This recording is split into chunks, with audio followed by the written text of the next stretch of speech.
process was carried out in January 2017, while the actual procurement process started in March 2017.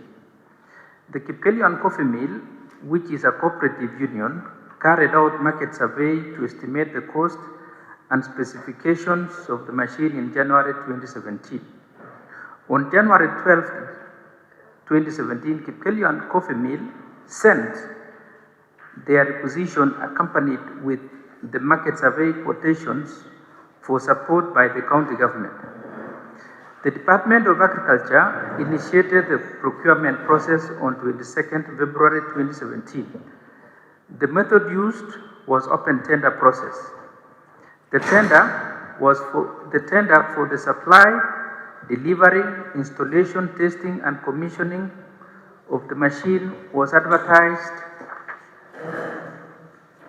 on March 1st, 2017, followed by opening of tender on 15th March 2017. Evaluation was carried out on 22nd March 2017, and the tender was awarded on 23rd March 2017. There was a firm which was being preferred to be able to get this tender. That is issue number one. Number two, what concerns me, Governor, and that's what I'd like you to respond to, is the fact that these companies submitted their quotations even before the society requisition for the roster. Those are the critical issues that we need clarity on. Governor, I'll be happy even to test the coffee, but the sequence of events that has been raised by the auditor are the most fundamental one in ensuring a fiduciary duty. Because if, and what I'd like you to respond to specifically is, why is it that these companies submitted their quotations even before the society requisition for the roster? Could it be a possibility that there is a prearranged exercise where you have 3 or 4 companies just to satisfy the requirements of Public Procurement Act of 2015, but then 2 of them are knocked at the technicalities? You know, Governor, for there to be value for money, it is important that all procurement matters are settled at finance level.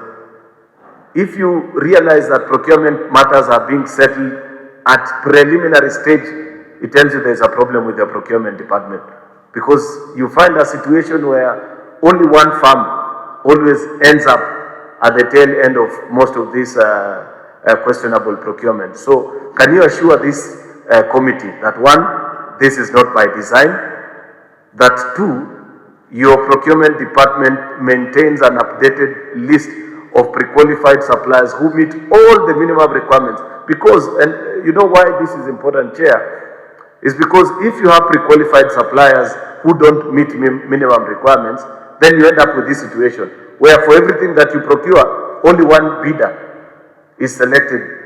So that's not a pre-qualification exercise. That's almost single sourcing actually.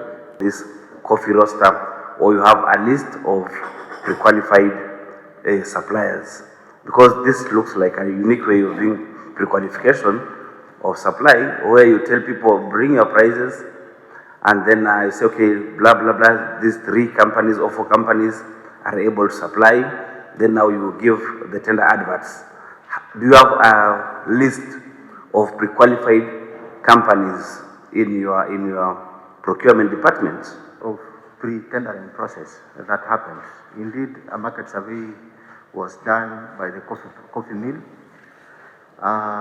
As you can realize, that this is really a specialized service or equipment that was required.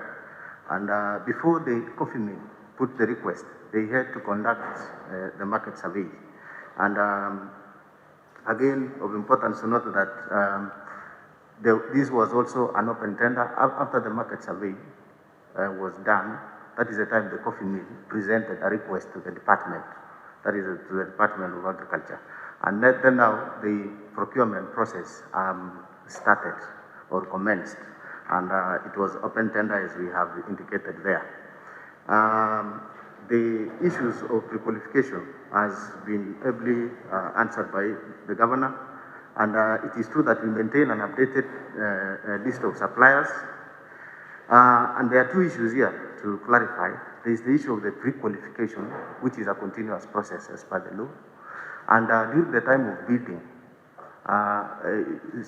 sometimes the bidders may not have up to date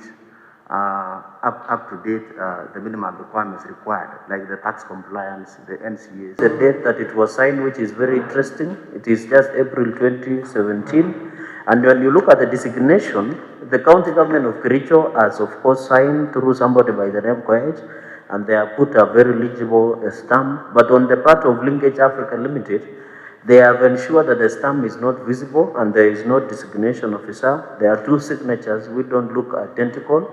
So my question is it by default, by design, or it was on the negligent part of the county government? So to the county governor, there is no date, is indicated only April 2017.